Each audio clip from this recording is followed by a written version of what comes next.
آپ خود سوچئے، 12,000 فوجیوں پر مشتمل ایک عظیم و شان، بالکل ناقابل شکست سمجھا جانے والا لشکر، اور پھر اچانک ایک ایسی آفت، ایسی بھگدڑ مچی کہ میدان جنگ مکمل افراتفری کا منظر پیش کرنے لگا۔ یہ آخر کیسے ممکن ہوا؟ اور وہ کیا ٹرننگ پوائنٹ تھا جس نے بالکل ہاری ہوئی بازی کا رخ اچانک دوبارہ فتح کی طرف موڑ دیا؟ آج ہم انہی سوالات کی تہہ تک جائیں گے۔ غزوہ حنین، فخر، خوف اور فتح۔ آج ہم جس واقعے کو ایکسپلور کرنے جا رہے ہیں، اس میں ہم بیسیکلی اوریجنل ہسٹوریکل اکاؤنٹس اور قرآنک تفاسیر کی مدد سے اس پورے واقعے کا مکمل جائزہ لیں گے۔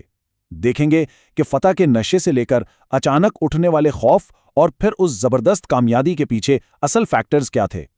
اچھا، تو چلیے تھوڑا بیک گراؤنڈ سمجھتے ہیں۔ فتح مکہ کے بعد کا وقت ہے۔ اسلامی طاقت اچانک سے اپنے بالکل عروج پر تھی۔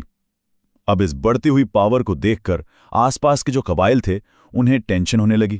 انہوں نے سوچا اس سے پہلے کہ مسلمان ہم پر حملہ کریں، کیوں نہ ہم خود ہی آگے بڑھ کر اٹیک کر دیں۔ اب یہاں دشمن کی اسٹریٹجی دیکھیے، جو کہ بہت ہی آپ کہہ لیں ایکسٹریم اور ان یوزول تھی۔ حوازن اور ثقیف کے قبائل ملک بن عوف کے قیادت میں اکٹھے ہوئے۔ مقصد بالکل کلیئر تھا، سڈن اٹیک۔ لیکن انہوں نے ایک عجیب سا، انتہائی ڈیسپریٹ طریقہ اپنایا۔ وہ اپنے ساتھ اپنی عورتوں، بچوں اور یہاں تک کہ جانوروں کو بھی میدان جنگ میں لے آئے۔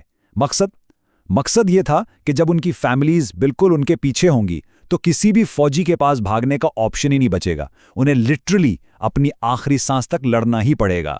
دوسری طرف اگر ہم مسلمانوں کی تعداد دیکھیں تو یہ تقریباً 12,000 مرد مجاہد تھے۔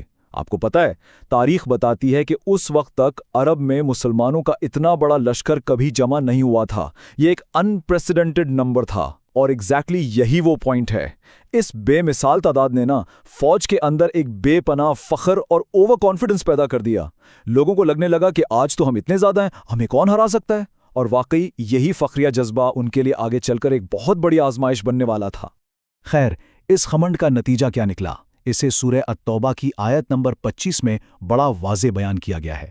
آیت کہتی ہے کہ جب تمہاری کثیر تعداد نے تمہیں غرور میں مبتلا کر دیا تھا، پھر وہ تمہارے کچھ کام نہ آئی۔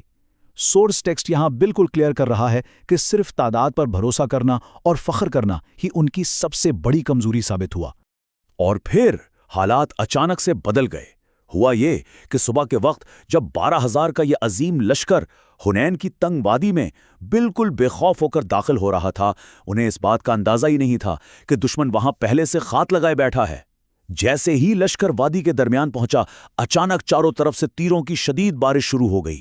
ایک اچانک حملہ، اور وہ بھی ایک تنگ وادی میں، اس نے پورے لشکر میں ایسی افراتفری مچائی کہ بس گھبراہٹ اور بھاگدڑ کا عالم تھا۔ ایک ویل آرگنائزڈ کانفیڈنٹ فوج اچانک منتشر ہو گئی۔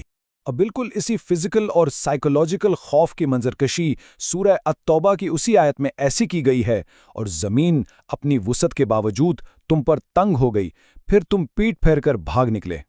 ذرا منظر تصور کریں، ایک طرف پہاڑ، دوسری طرف تنگ راستہ، اور اوپر سے بے تحاشا تیر۔ جان بچانے کے لیے لوگوں نے پیچھے کی طرف بھاگنا شروع کر دیا۔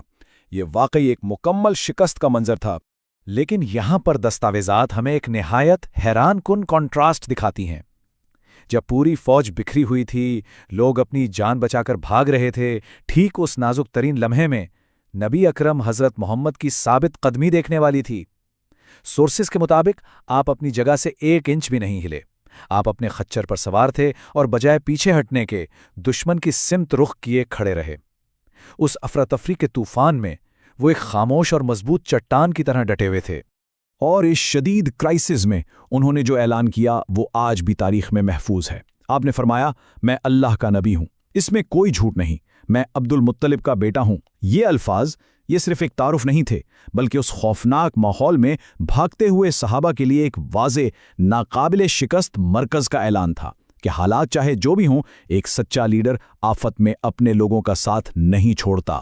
پھر اس کے بعد نبی اکرم نے اپنے چچا حضرت عباس سے کہا کہ وہ اعلان کریں۔ اب حضرت عباس کی آواز کے بارے میں مشہور تھا کہ وہ انتہائی بلند تھی، جنگ کے اس شور میں بھی کلیئرلی سنی جا سکتی تھی۔ انہوں نے پوری طاقت سے پکارا، اے بیت رضوان والوں!